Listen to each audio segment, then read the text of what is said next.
युवराज, आपको महाराज और महारानी ने को भवन में बुलाया है। क्या कहा? पिताश्री ने बुलाया है? हाँ।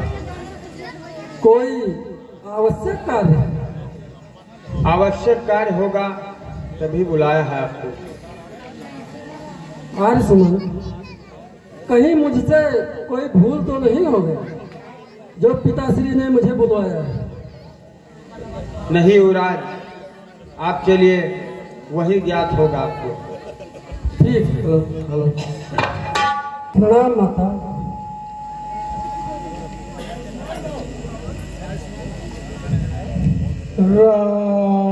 पिताश्री, आपकी आज्ञा से मैं राम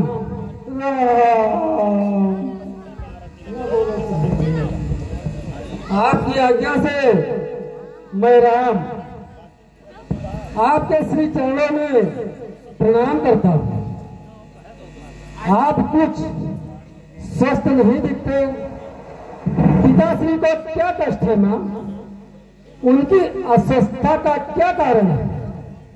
मैं राजवैद्य को बुलाऊं? जरूरत नहीं है। बैग और दवा सब तुम ही हो। उनकी अस्वस्थता का क्या कारण है? मैं राजवैद्य को बुलाऊं? इसके कारण आज ये सूर्यवंश की कीर्ति को कलंक लगाने के लिए तैयार है। माता, मुझे क्षमा करिए। पिताश्री के लिए आपके श्री मुख से यह वचन उचित नहीं। मेरे पिता जैसा वीर और धीर पुरुष आज इस धरती पर दूसरा और कोई नहीं। वही तो कर वो गुणों की खान और सत्यवादी है, जिनकी कीर्ति आज तीनों लोकों में फैली हुई है।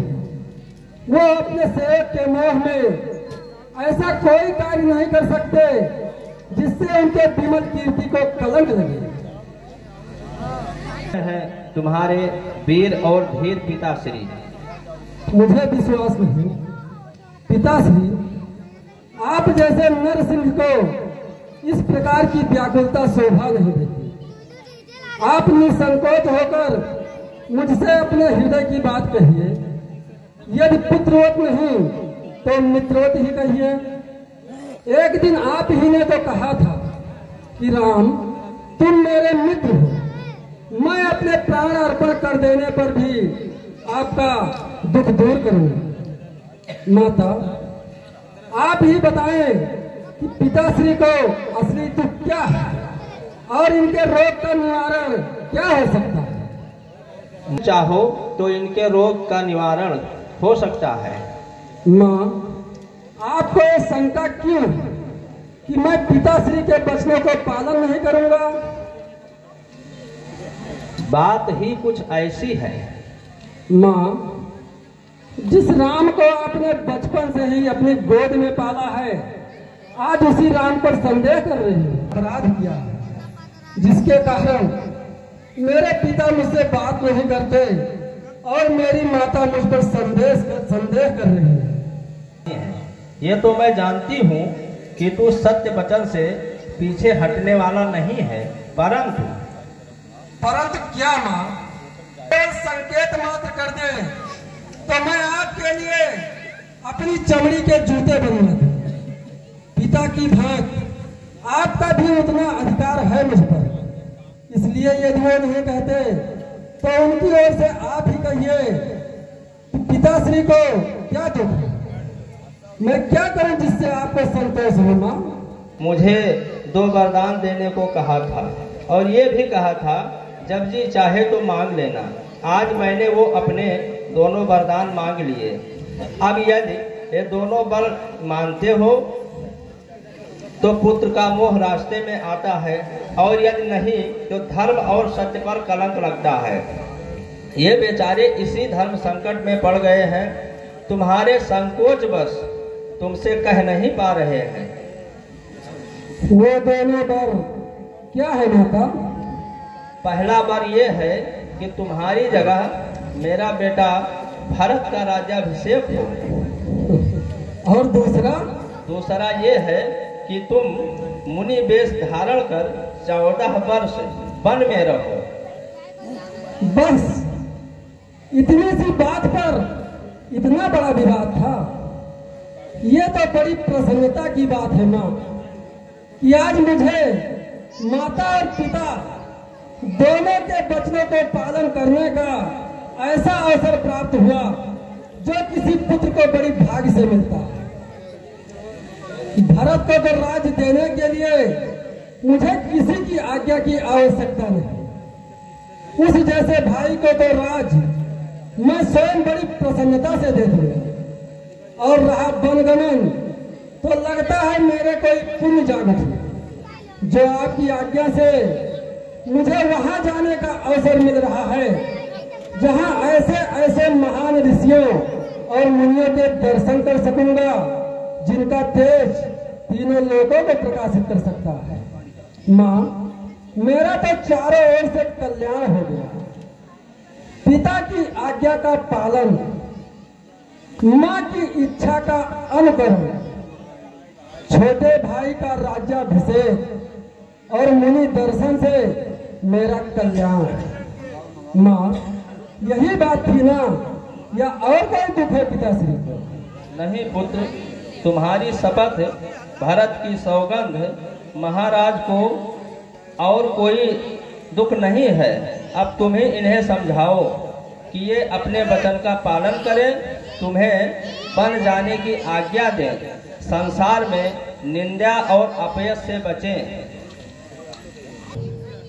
अब आपको अपने श्रीमुख से कुछ कहने की भी आवश्यकता नहीं, क्योंकि पुत्र वही बड़भागी होता है जो पिता का मनोरथ जान लेने से ही उस पर आचरण कर सके। परंतु मुझे दुख इस बात का है कि आपने इतनी सी बात के लिए अपने मन को इतनी भारी पीड़ा पहुंचाई। इसका अर्थ है कि आपको मुझ पर पूर्ण विश्वास नहीं या मेरे सेवक धर्म पर आपको शंका है। अब आप प्रसन्न चित्त से मुझे बन जाने की आज्ञा दीजिए, जिससे मैं आपके धर्म की रक्षा करके फिर से आपका पूर्ण विश्वास पा सकूं। मैं माता कौशल्या और माता सुमित्रा से आज्ञा लेकर बन जाने से पहले आपके चरण वंदना के लिए अभी आता हूँ। अच्छा माँ, आज्ञा। राम। मुझे 14 वर्षों के लिए वन को भेज रहे। राज सिंहासन भरत। मैया मैया क्या बतलाऊं, अब तो विचार ही ऐसा है, मुझको जैसा राज दिया बन जाना भी वैसा ही। मुझसे अधिक चाकरी तो है भरत आपका दास। यहाँ दुख क्या है, बन जा रहा एक तो दूसरा पुत्र है पास है। माता, आप धीरज रखो, मैं 14 वर्ष वन में बिताकर मैं शीघ्र अयोध्या में वापस आ जाऊंगा।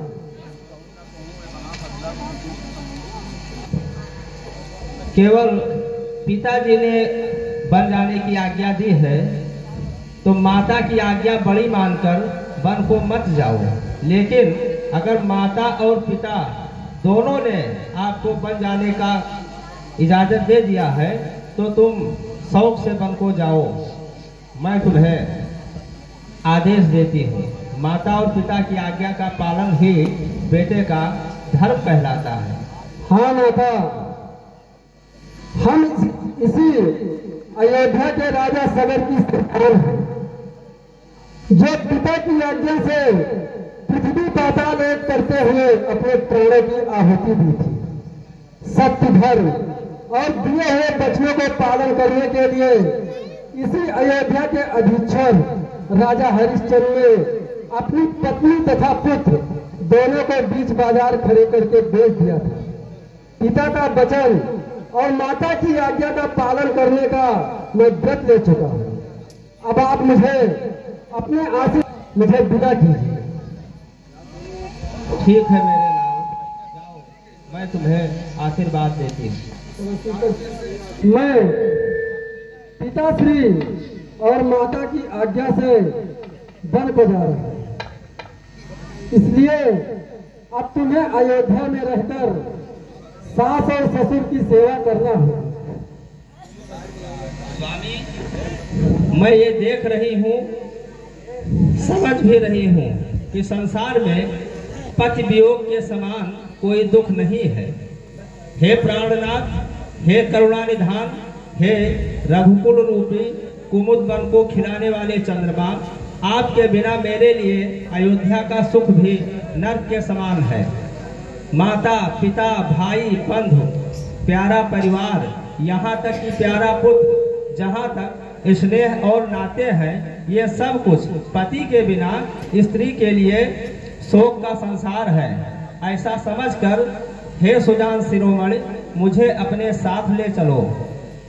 आप तो जानते ही हैं, जिस प्रकार जल के बिना सरोवर का कोई गौरव नहीं है, प्राण के बिना शरीर का कोई अस्तित्व नहीं होता है, ठीक इसी प्रकार पति के बिना स्त्री को ये सब सूना संसार है। ऐसा समझकर मुझे अपने साथ ले चलो। सीते सीते सीते क्यों रोती है? क्या धरा वेदनाओं में है? सुख दुख सब एक समान, बल जिनके आत्माओं में है। मैं समझ रहा हूँ पति वियोग, तुम नहीं प्रिय सह सकती हो, फिर भी आत्मा में बल लाओ, बल होगा तो सह सकती हो। चलने को चल सकती हो, पर चलने को चल सकती हो, पर है यह वचन उदार, किंतु तुम्हारे एक विचार, ये दुख को कैसे दूर कर सकेंगे, जिनमें विषैले नाक, हिंसक बाघ और भयानक राक्षस से भरे भीषण वन में तुम कैसे रह सकोगे प्रिय? स्वामी, ठीक है, अगर नहीं ले चलना चाहते हो तो आपको एक दिन और रुकना पड़ेगा। किस लिए? हमारी चिता को अग्नि कौन देगा? सीते, ये तुम क्या कह रहे हो? तुमने इन सब दुखों को देखा नहीं है।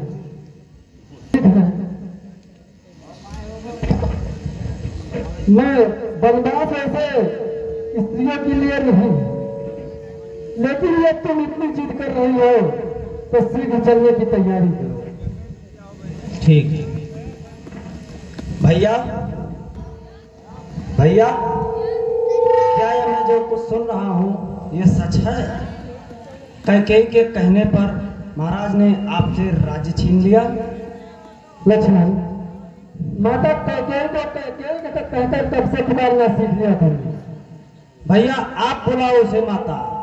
मैं उस कुलघातिनी को माता नहीं कहूंगा और मैं ये अन्याय भी नहीं होने दूंगा। मेरे हाथ में ये धनुष सिर्फ शोभा की वस्तु नहीं है।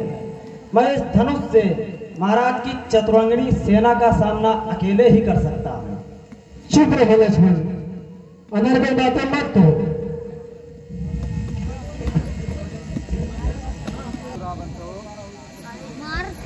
महाराज ने क्या समझा है? राम बड़ा विनयशील है, वो सब कुछ चुपचाप सहन कर लेगा। उन्हें ये नहीं पता कि राम के नाम पर मर मिटने वाले कितने लोग हैं। फिर सारी जनता उसका विरोध कर देगी और फिर जनता की क्या आवश्यकता है? आपका दास लक्ष्मण ही पूरी सेना के लिए अकेला ही काफी है।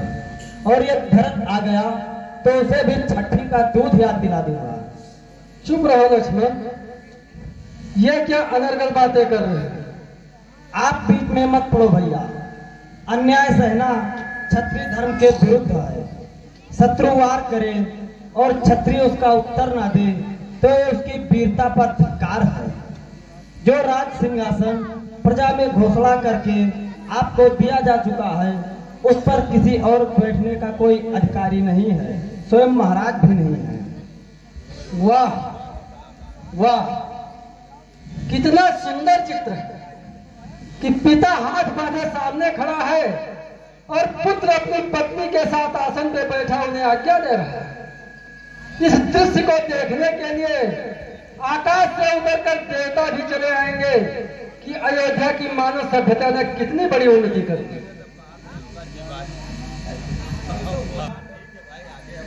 उसकी यही दशा होगी। उनका संकट स्त्री में नहीं, उनका संकट है धर्म। हाँ, धर्म। आज एक राजा का धर्म एक पिता के धर्म से टकरा रहा है। वो सत्य का पालन करे या पिता के वचन को निभाए, यही समस्या उनके दुख का कारण है। लक्ष्मण, आज हमारे पिता की अवस्था उस घायल शेर की तरह है जो किसी शिकारी के जाल में फंस गया है, और ऐसे असहाय शेर पर तुम अपनी तीर चलाना चाहते हो, अपनी वीरता दिखाना चाहते हो। धिक्कार है ऐसी वीरता पर। ऐसे धर्मात्मा पिता के बारे में ऐसा कहकर तुमने बहुत बड़ा अन्याय किया है, जिसका प्रायश्चित हम सबको करना चाहिए, हम सबको करना चाहिए। लक्ष्मण भैया, एक राजा ने किसी को वचन दिया कि जो मांगे वो दूंगा, और मांगने वाले ने वो वचन मांगा है जिससे उन्हें अपने सबसे प्रिय पुत्र का बलिदान करना पड़ रहा है। अब यदि वो वचन को तोड़े तो न केवल अपने सुखद नष्ट करे, बल्कि संपूर्ण कुल की कीर्ति को कलंक लगा दे। यही समस्या उनके दुख का कारण है।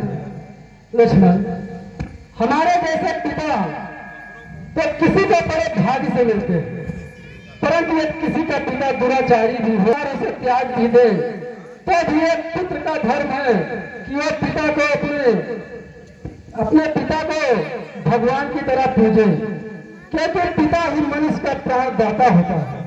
लक्ष्मण, जो पिता की भक्ति नहीं करता, उनकी पूजा देवता तो क्या स्वयं भगवान भी स्वीकार नहीं करता। तो क्या माता कैकेयी के इस अन्याय को हम चुपचाप सहन कर लें? मैं माता कैकेयी को दोषी नहीं मानता। हाँ लक्ष्मण, बचपन से लेकर आज तक माता कैकेयी ने हमें कितना स्नेह, कितना दुलार दिया, क्या तुम भूल गए? वो तो निश्चल प्रेम की एक ऐसी पवित्र नदी है जिसमें सदा स्नेह की लहरें उठती रहती है। ये निश्चल प्रेम की नदी अचानक एक रात में कैसे सूख गई, मुझे ये समझ नहीं आ रहा। लक्ष्मण, मनुष्य के जीवन काल में बहुत सी अनहोनी बातें होती रहती हैं जो मनुष्य के समझ में नहीं आता। अकस्मात एक दिन भूकंप आता है जो मनुष्य के जीवन को उथल पुथल कर देता है। ऐसे समय में किसी को दोष नहीं देना चाहिए। आज जो हो रहा है ये सब होनी है, ये सब बिहना है जो माता कैकेयी जैसी पुण्यशीला स्त्री को ऐसी सद्बुद्धि देती है। भैया, मैं विधि के विधान से भी नहीं हारना चाहता। वीरों की परीक्षा हमेशा आपातकाल में ही होती है।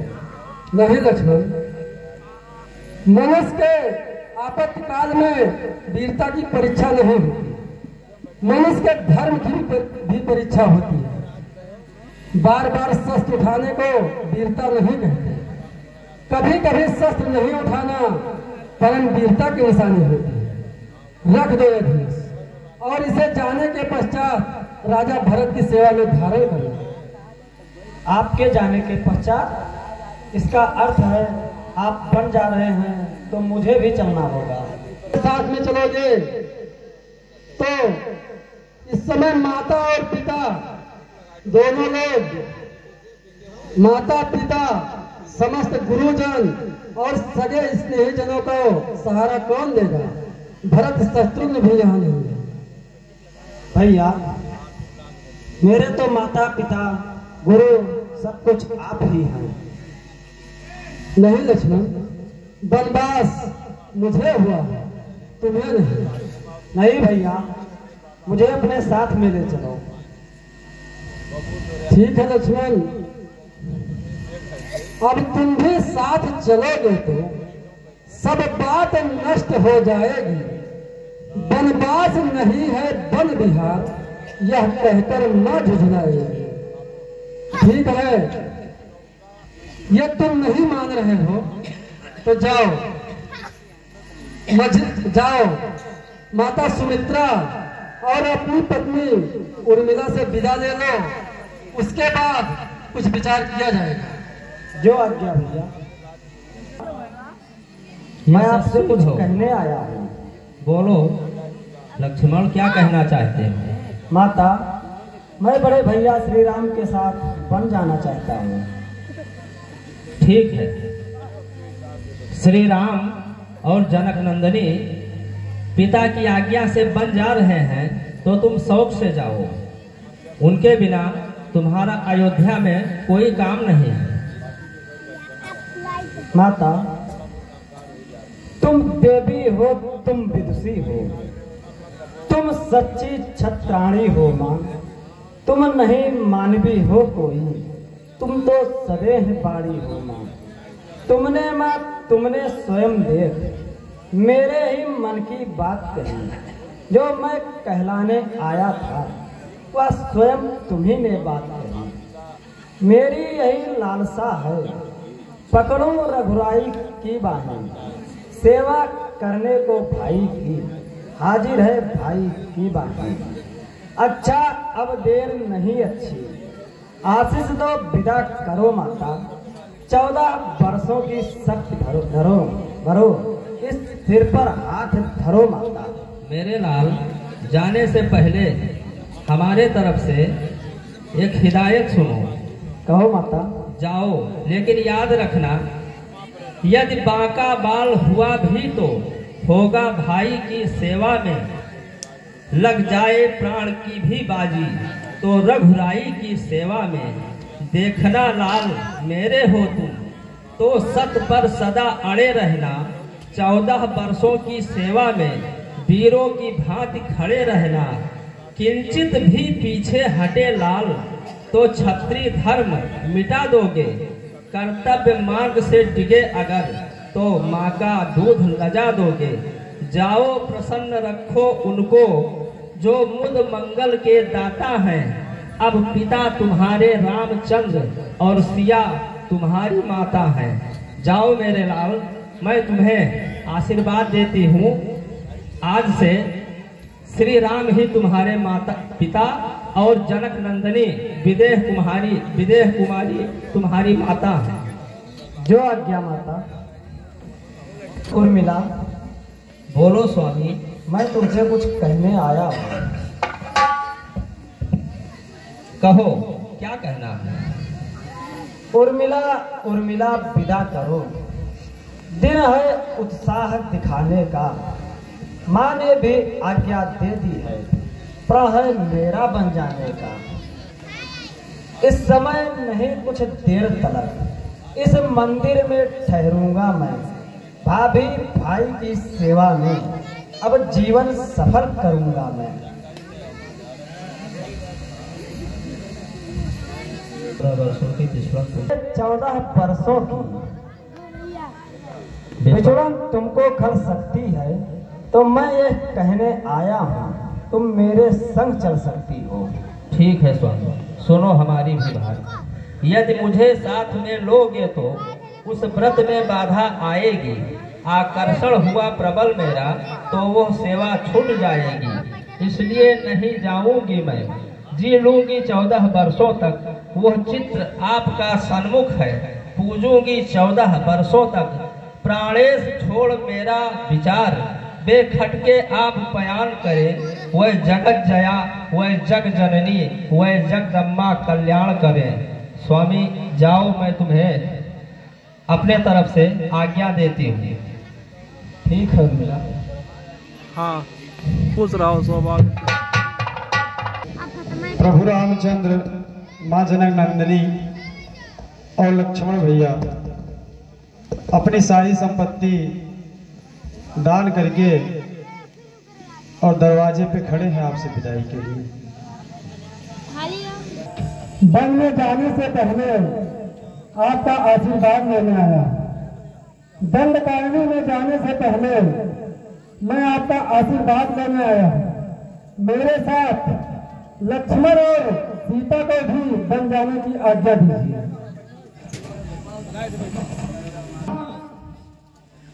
राम, तुम बन को मत जाओ।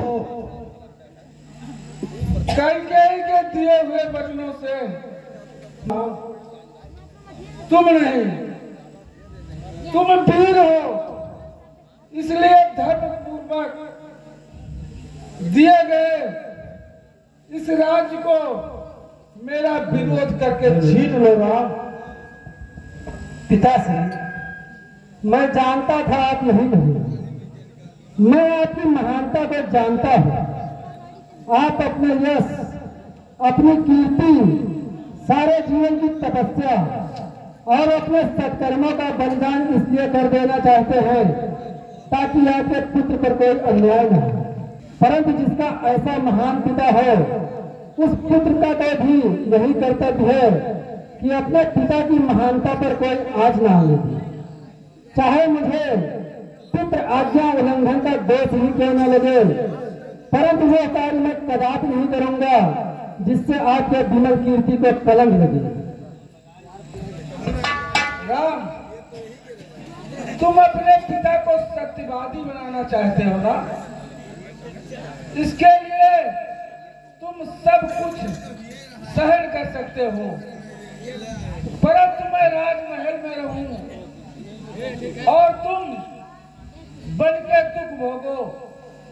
नहीं बस मैं तुम्हारे साथ वन में चलूंगा। राम, नहीं पिताश्री, आप हमारे साथ नहीं जा सकते। एक दिन आप ही ने तो कहा था कि राजा प्रजा की धरोहर होती है। आप अपने पुत्र मोह में अपने प्रजा को निसहाय अवस्था में छोड़कर कैसे जा सकते हैं? सुख और दुख तो केवल मन की स्थिति का नाम होता है, और मैंने अपने दुखों को बल के सुखों की ओर आकर्षित कर भी दिया है। आप धीरज रखो पिताश्री, और अपनी प्रजा को छोड़कर आप मेरे साथ नहीं आ सकते। वो ये विधि की कैसी घोर विडंबना है, कैसे धर्म संकट में दस है। मैं जी भी नहीं सकता और मर भी नहीं सकता। ठीक है, विधाता की जैसी इच्छा, लेकिन राम, राम तुम्हारे साथ लक्ष्मण और जानकी भी जा रही है। हाँ पिताश्री, मैंने इन्हें रोकने का बहुत प्रयत्न किया, परंतु इन्होंने अपना हक नहीं छोड़ा। आप शोक का त्याग कर दीजिए और मुझे आज्ञा दीजिए। मैं 14 वर्ष वन में बिताकर आपके श्री चरणों में शीघ्र लौट आऊंगा। राम, राम, लक्ष्मण, सीता मेरे समीप आओ। थी बात एक की जाने की, थी बात एक की जाने की, दो रिश्तेदारे जाते हैं। अरे जाते क्यों नहीं प्राण मेरे, जब जीवन तारे जाते हैं। अरे जानकी जानसी की प्यारी, लक्ष्मण मरम लक्ष्य समान मेरा, जब वो भी बन को जाते हैं, ये औध धाम सुनसान मेरा। अरे प्राणो, प्राणो तुम इनके साथ चलो, इनके संबंधी हो जाओ। ऐसा ये दृश्य देखने के पहले आके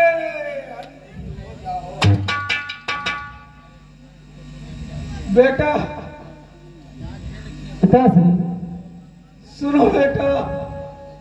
अरे बेटा, मुझसा न कठोर पिता पृथ्वी पर और नहीं होगा। हर तुझ जैसा ये आज्ञा दूजा यत्र नहीं होगा। राम, तुम घर का मोह, तुम घर का प्यार छोड़ते हो तो मैं छोड़ दूंगा। तुम छोड़ रहे हो अवधपुरी, मैं ये संसार छोड़ दूंगा। राम राम राम। पिताश्री, मत जाओ राम। हे पिता, कष्ट समयानुसार सब भांति सहन करना अच्छा। ये महामंत्र तो आप ही का है, दुख में धीरज रखना अच्छा। जब आप विकल होंगे ऐसे तो हम सब घबरा जाएंगे। आशीष प्रदान कीजिए हमको, हम कुशल सहित घर आएंगे।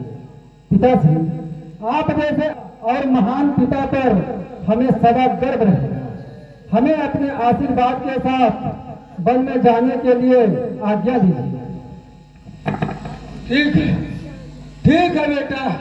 सुमंत, कहिए महाराज। सुमंत्र हमारी चतुरांगनी सेना अंगरक्षक की भांति राम के पीछे पीछे वन में जाएगी। सुन रहे हो? सुन रहा हूँ महाराज। अयोध्या का पूरा राजकोष, अन्न भंडार इनके साथ जाना चाहिए, जिससे ये बन के पावन प्रदेश में ऋषियों मुनियों के साथ यज्ञ अनुष्ठान करेंगे। पर्याप्त दान दक्षिणा देकर सुख पूर्वक रहेंगे। हमारी आज्ञा का पालन किया जाए। जो आज्ञा महाराज। यदि सारी सेना, राज्य का सारा कोष राम के साथ चला जाएगा तो इस श्रीहीन, धनहीन और उजड़ी अयोध्या का राज्य मेरा पुत्र भरत कभी स्वीकार नहीं करेगा। आप कान खोलकर सुन लीजिए, आप वचन हार चुके हैं और फिर राजा के बिना आप राज्य का कोई भी वस्तु राज्य के बाहर भेजने का क्या अधिकार रखते हैं? ये वर अनुसार राम को तापस वेश में 14 वर्ष मुनियों की तरह वन में रहना है। इन्हें तो राजसी अलंकार, वस्त्र, आभूषण सब कुछ यही त्याग कर जाना चाहिए। इसलिए मैंने इनके लिए मुनियों के वस्त्र मंगाकर रखे हैं। मंथरा, आप ठीक कह रही हैं माता।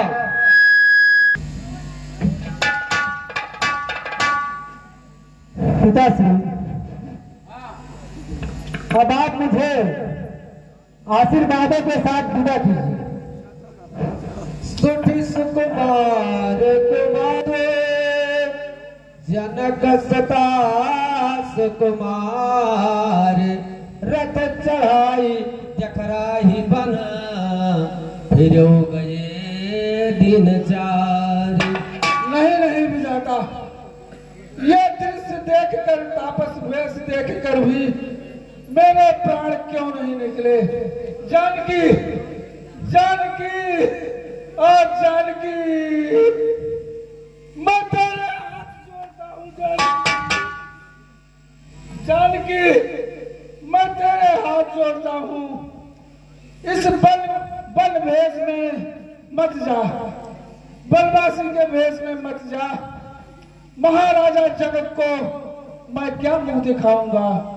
मैं समझता हूँ जहाँ कैकेयी जैसी क्रूर सास हो वहाँ नहीं रहना चाहती जानकी।